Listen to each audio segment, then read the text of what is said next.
290. Alteraciones de la ventilación. Definición y fisiología. En un individuo sano y a nivel del mar, la presión parcial arterial de dióxido de carbono se conserva entre 37 y 43 milímetros de mercurio.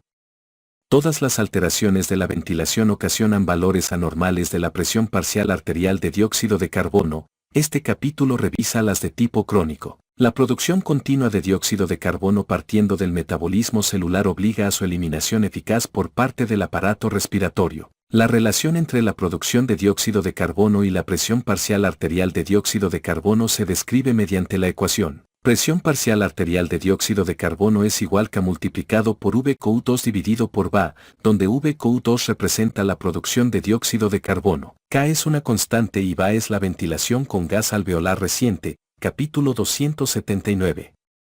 La ventilación alveolar se puede calcular en la forma de ventilación por minuto multiplicado por 1 menos VD dividido a VT, donde la fracción VD sobre VT del espacio muerto representa la porción de la ventilación que permanece dentro de las vías de conducción de aire al terminar la inspiración, razón por la cual no interviene ni contribuye a la respiración alveolar. Todas las anomalías de la presión parcial arterial de dióxido de carbono, de forma intrínseca, deben reflejar la alteración de dióxido de carbono, la ventilación por minuto o la fracción del espacio muerto. Las enfermedades que alteran la producción de dióxido de carbono suelen ser agudas, por ejemplo, septicemia, quemaduras o hiperpirexia, y, en otros capítulos u obras se revisan sus contribuciones a las anormalidades respiratorias, insuficiencia respiratoria o a ambas. Las alteraciones respiratorias crónicas comprenden valores inapropiados de ventilación por minuto o aumento en la fracción de espacio muerto. Para definir tales padecimientos es preciso revisar el ciclo respiratorio normal.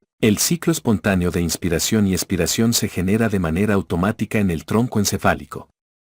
En ese sentido, asumen importancia particular dos grupos de neuronas situadas en el bulbo raquídeo, el grupo respiratorio dorsal y la columna respiratoria ventral. Las neuronas de ambos grupos tienen proyecciones amplias que incluyen las descendentes en la médula contralateral, en la cual realizan muchas funciones. Inician la actividad del nervio frénico y el diafragma, se proyectan a grupos de músculos de la zona superior de las vías respiratorias, y las neuronas respiratorias espinales inervan los músculos intercostales y abdominales que participan en la respiración normal. El grupo respiratorio dorsal actúa como el sitio de integración inicial de muchos de los nervios aferentes que transmiten información sobre la presión parcial de oxígeno en la sangre arterial. Presión parcial de oxígeno arterial, la presión parcial arterial de dióxido de carbono, el pH y la presión arterial, desde los quimiorreceptores y varoreceptores carotídeos y aórticos al sistema nervioso central.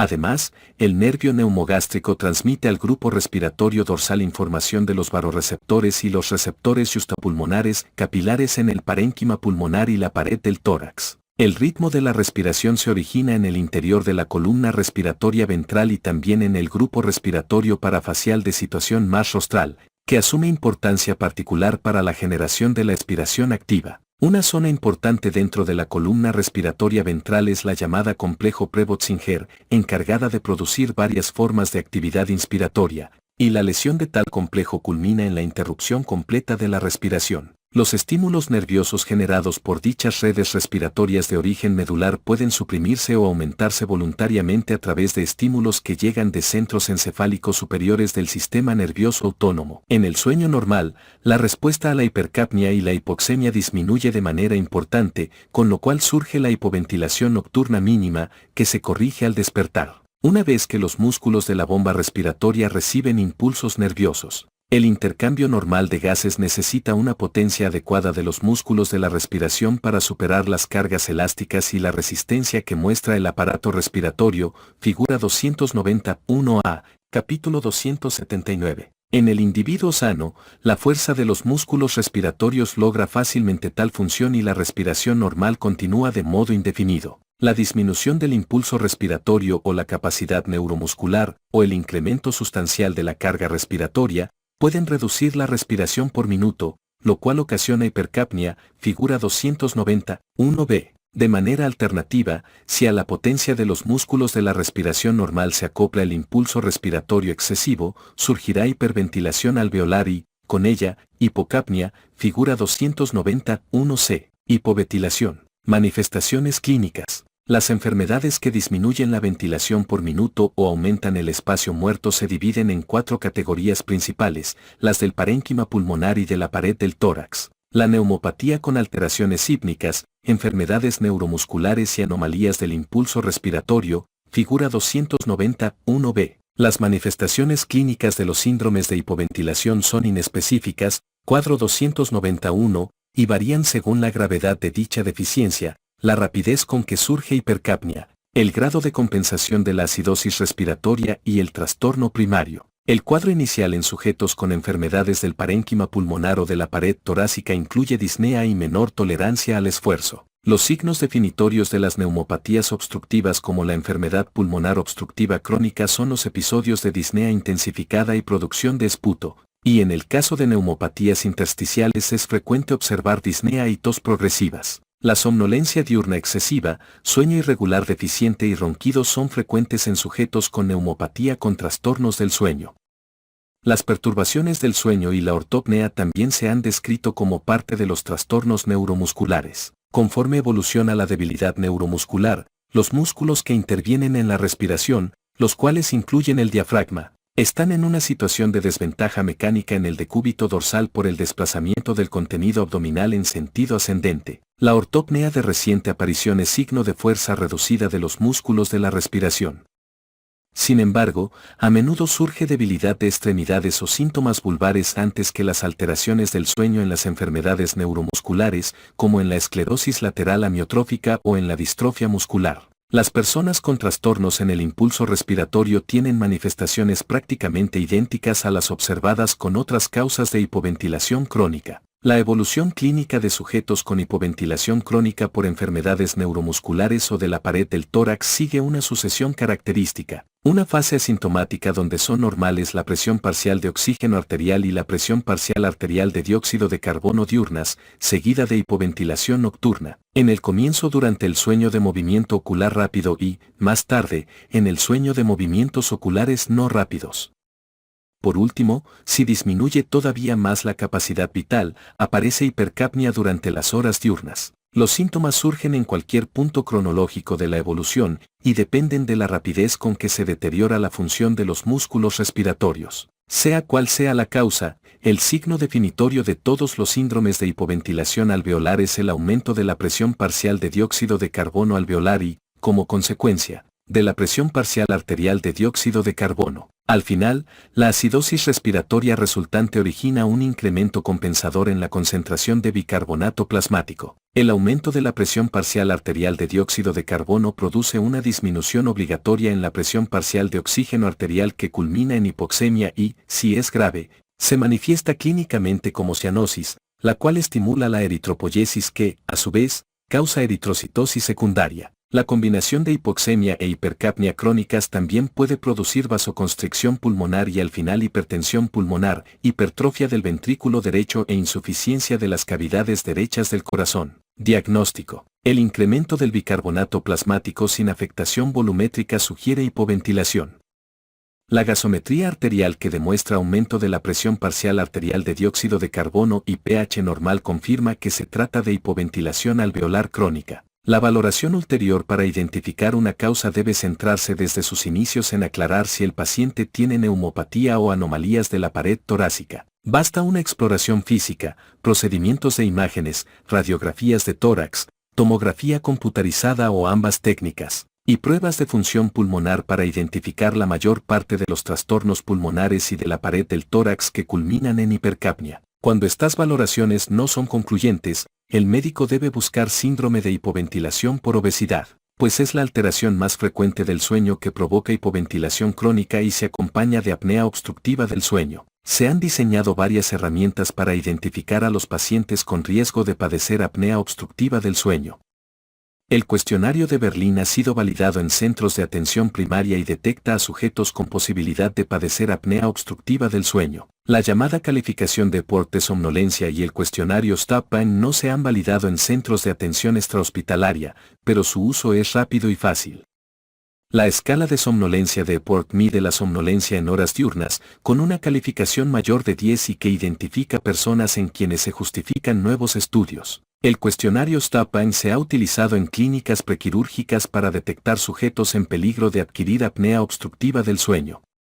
En dicha población, su sensibilidad es de 93% y su valor predictivo negativo, de 90%. Además, el cuestionario fue validado como una herramienta de detección para apnea obstructiva del sueño en el sueño y clínicas quirúrgicas. La probabilidad de apnea obstructiva del sueño moderada y grave aumenta de manera sostenida con las puntuaciones más elevadas de STOP-APNEA. Si el sistema respiratorio, pulmones, vías respiratorias y pared torácica no es el origen de la hipercapnia crónica, el médico debe orientar su atención a padecimientos del impulso respiratorio y de tipo neuromuscular. En los primeros se advierte un incremento atenuado de la ventilación por minuto en reacción al aumento de dióxido de carbono, disminución de oxígeno o ambas situaciones. Las enfermedades de esta categoría son difíciles de diagnosticar y se sospecha cuando se advierte que los individuos con hipercapnia son normales en aspectos como fuerza de los músculos respiratorios, función pulmonar y diferencia de presión de oxígeno alveolo arterial. La hipoventilación es más intensa durante el sueño en sujetos con alteraciones del impulso respiratorio y, en la polisomnografía, suelen detectarse apneas centrales, hipopneas o hipoventilación. En ocasiones, métodos de imágenes del cerebro, como tomografía o resonancia, permiten identificar anomalías estructurales en la protuberancia o el bulbo raquídeo, que culminan en hipoventilación. El uso de narcóticos a largo plazo o el hipotiroidismo notable reducen el impulso respiratorio de origen central y ocasionan también hipercapnia crónica. La debilidad de los músculos de la respiración tiene que ser muy intensa para que disminuyan los volúmenes pulmonares y se presente hipercapnia. En la exploración física se advierte menor fuerza de grupos importantes de músculos antes de que surja hipercapnia. Es pertinente medir la presión inspiratoria y expiratoria máxima o la capacidad vital forzada para vigilar la afectación de los músculos de la respiración en enfermedades con debilidad progresiva de los mismos. Estos pacientes también están expuestos a mayor riesgo de neumopatía con alteraciones sípnicas, incluyendo hipopneas, apneas centrales y obstructivas e hipoxemia. La oximetría y capnometría nocturnas durante la polisomnografía son útiles para definir mejor los trastornos del sueño en esta población de pacientes. Tratamiento. Hipoventilación. La ventilación nocturna con presión positiva sin penetración corporal se ha utilizado con buenos resultados para tratar la hipoventilación y las apneas de tipo central y obstructivo en trastornos neuromusculares y de la pared torácica. La ventilación con presión positiva no invasiva mejora la hipercapnia diurna, prolonga la supervivencia y mejora la calidad de vida en aspectos de la salud cuando se corrobora hipercapnia diurna. Las guías de esclerosis lateral amiotrófica recomiendan practicar ventilación con presión positiva no invasiva si hay síntomas de hipoventilación y alguno de los criterios siguientes. Presión parcial arterial de dióxido de carbono igual o mayor a 45 milímetros de mercurio. Oximetría nocturna que señale saturación de oxígeno menor a 88% durante 5 minutos consecutivos. Presión inspiratoria máxima menor a 60 centímetros de agua y capacidad vital forzada menor a 50% del valor anticipado, o presión de inhalación nasal menor de 40 centímetros de agua. Sin embargo, no se cuenta con pruebas concluyentes que apoyen la utilización de ventilación con presión positiva no invasiva como método anticipatorio en sujetos con trastornos neuromusculares y de la pared torácica que presentan hipercapnia nocturna, pero no diurna. No obstante, en algún momento se necesita iniciar, en el caso de enfermedades neuromusculares progresivas, la ventilación de tiempo completo con las modalidades controladas por presión o con un volumen prefijado. No hay tantas pruebas que orienten en la selección de la fecha o el momento de tomar tal decisión, pero situaciones frecuentes que obligan a emprender el apoyo ventilatorio de tiempo completo son la insuficiencia respiratoria que requiere ventilación mecánica y las infecciones torácicas relacionadas con la tos ineficaz. El tratamiento de la hipoventilación crónica por enfermedades pulmonares o neuromusculares debe orientarse al problema primario. No se ha estudiado lo suficiente el uso de sustancias farmacológicas que estimulan la respiración,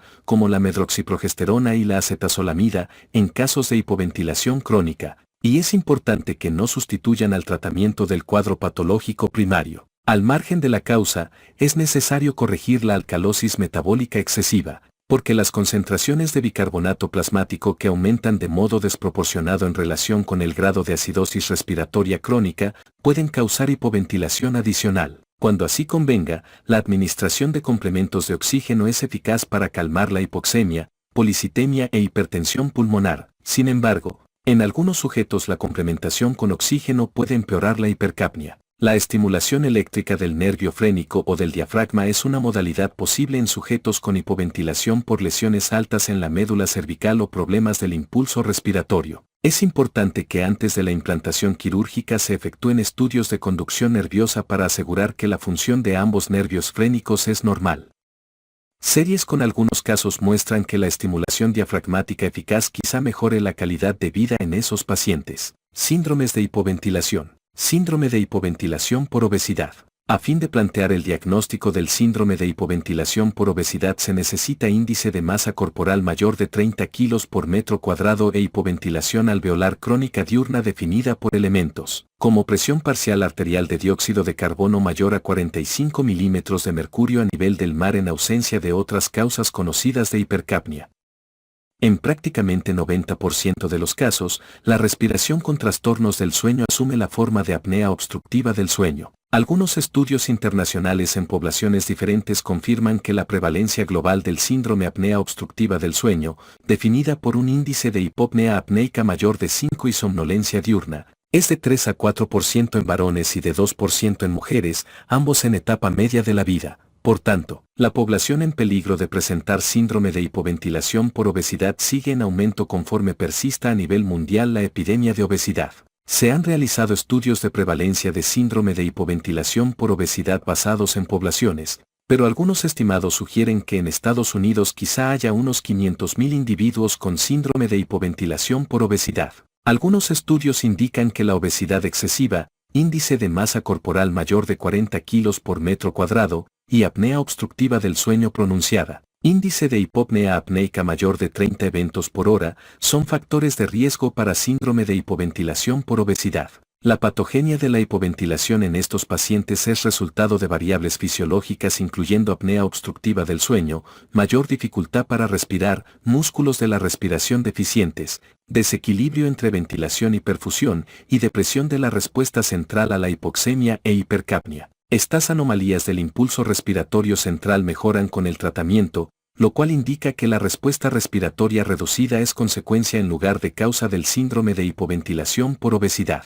El tratamiento de este último es similar al de apnea obstructiva del sueño, bajar de peso y ventilación con presión positiva no invasiva nocturna. Hay datos que demuestran que solo bajar de peso reduce la presión parcial arterial de dióxido de carbono en los sujetos con síndrome de hipoventilación por obesidad. Sin embargo, el tratamiento con ventilación con presión positiva no invasiva no se debe diferir mientras el paciente intenta adelgazar. La presión positiva continua de las vías respiratorias mejora la hipercapnia y la hipoxemia diurnas en más de 50% de los pacientes con síndrome de hipoventilación por obesidad y apnea obstructiva del sueño concomitante. Cuando la hipercapnia persiste después de varias semanas de presión positiva continua de las vías respiratorias y con vigilancia del cumplimiento terapéutico, se considera la posibilidad de aplicar ventilación con presión positiva no invasiva con presión positiva de doble nivel. Los individuos con síndrome de hipoventilación por obesidad sin datos de apnea obstructiva del sueño empiezan con presión positiva de 2 niveles,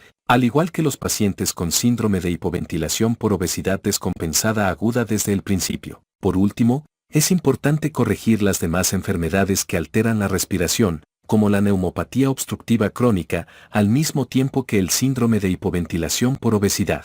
Síndrome de hipoventilación central. Aparece en etapas ulteriores de la vida o en el periodo neonatal, también se le conoce como la maldición de Ondina o síndrome de hipoventilación central congénita.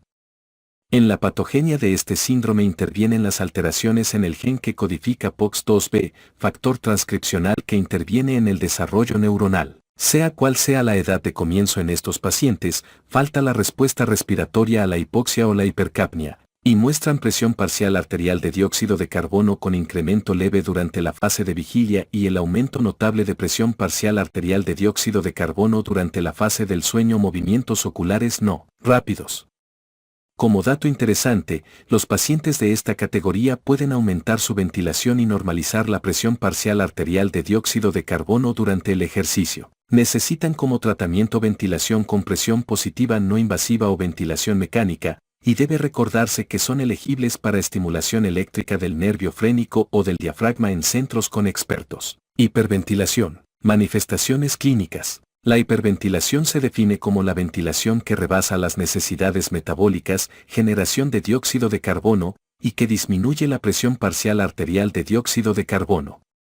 No se conoce en detalle el mecanismo fisiológico de sujetos con hiperventilación crónica y tampoco hay un cuadro inicial característico. Las manifestaciones incluyen disnea, parestesias, tetania, cefaleas, mareos, alteraciones visuales y dolor retroesternal atípico. Los síntomas pueden ser muy heterogéneos, al grado que los pacientes con este problema crónico plantean un reto a la habilidad del personal de atención de la salud, que comprende internistas, neurólogos, psicólogos, psiquiatras y neumólogos. Es útil concebir la hiperventilación como producto de factores que la desencadenan y la prolongan.